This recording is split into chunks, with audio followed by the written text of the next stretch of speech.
અરવલ્લી જિલ્લાના મોડાસા શહેરમાં સામેલાધાર 6 ઇંચ વરસાદ ખાબકતા બેટ જેવી સ્થિતિનું નિર્માણ થયું। શહેરમાં ભારે વરસાદને કારણે નીચાણવાળા વિસ્તારો બેટમાં ફેરવાયા। શહેરની વિદ્યાકુંજ, રામપાર્ક, સાબરકાંઠા બેંક સહિતની સોસાયટીમાં પાણી ભરાતા રહીશોને ભારે હાલાકીનો સામનો કરવો પડ્યો હતો।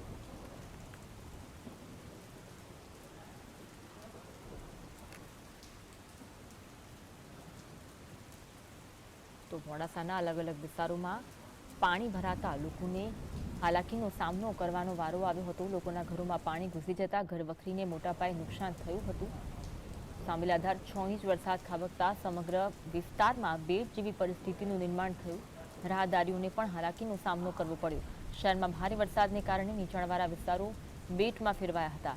શહેરની વિદ્યાકુંજ, રામપાર્ક, સાબરકાંઠા બેંક સહિતની સોસાયટીમાં પાણી ભરાતા રહીશોએ પોતાનો રોષ પણ વ્યક્ત કર્યો હતો અને હાલાકીનો સામનો કરવાનો વારો આવ્યો હતો।